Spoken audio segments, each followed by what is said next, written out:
In this video, we're going to talk about drugs and the treatment of schizophrenia. So you had first generation drugs. We're going to look at the second generation drugs because they are used more now because they have less side effects than the original ones.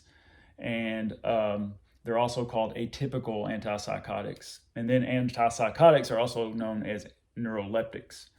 So this is a drug class that's used to treat the symptoms of schizophrenia.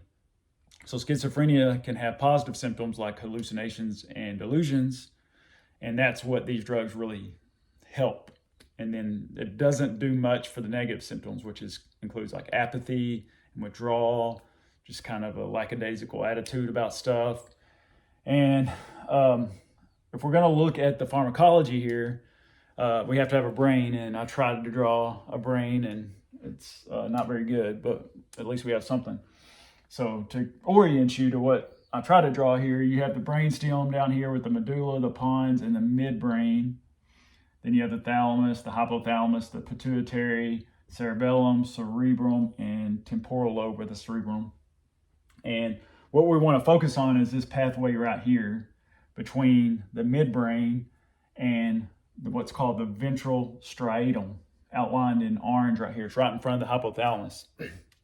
So the ventral striatum has another name called the nucleus accumbens, and this is the same reward pathway that you see with recreational drugs. And this is where you have dopaminergic neurons that originate from a nucleus within the midbrain called the ventral tegmental area.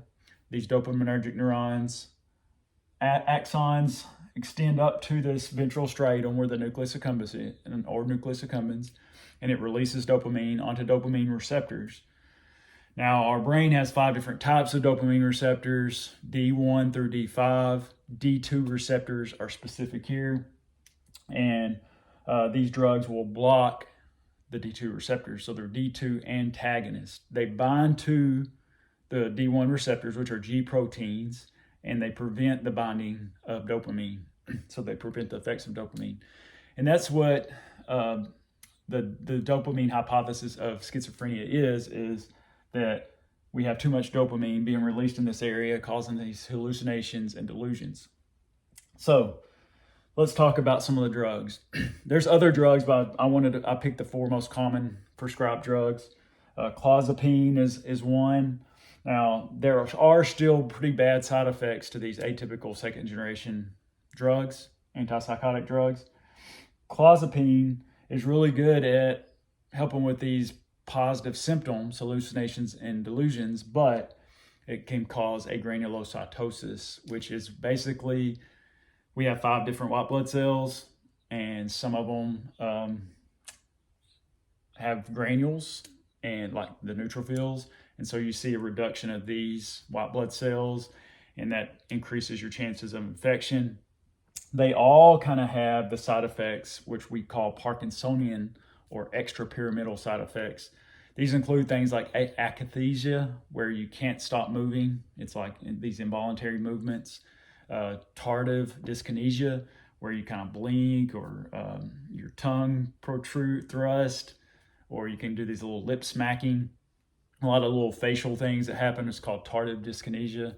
You can also have dystonia, where you have involuntary muscle contractions. So all these kind of fall under, even rigidity, they all kind of fall under what you would see with Parkinson's disease. And what Parkinson's disease is when you have decreased dopamine in the brain. So if you go overboard with your antipsychotics, you can almost induce Parkinson's type disease. So that's called extrapyramidal symptoms. Akathisia, tardive dyskinesia, dystonia, rigidity, all those kind of fall into that category. You can also have sedation. You can have weight gain, which includes like metabolic syndrome. So you might have like increased cholesterol, stuff like that. You can also have anticholinergic symptoms. So our cholinergic system is referring to our parasympathetic nervous system, our rest and digest nervous system.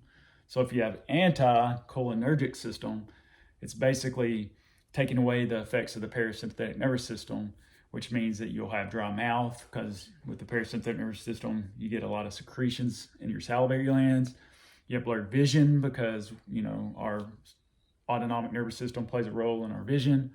You can have constipation and urinary retention because rest and digest. Digest is going to lead to, release of waste products. And then tachycardia. If you take away the parasympathetic influence on the heart, it's going to beat faster. So that's tachycardia. So those are some of the symptoms the side effects that would fall under kind of anticholinergic symptoms. So as you can see, these antipsychotics have a lot of side effects, and definitely be something to talk to your doctor about. But schizophrenia at one time, before these second generation atypical antipsychotics, basically the people couldn't function in society. They had to be put away. And these have allowed a lot of people to be able to contribute to society and really help quality of life.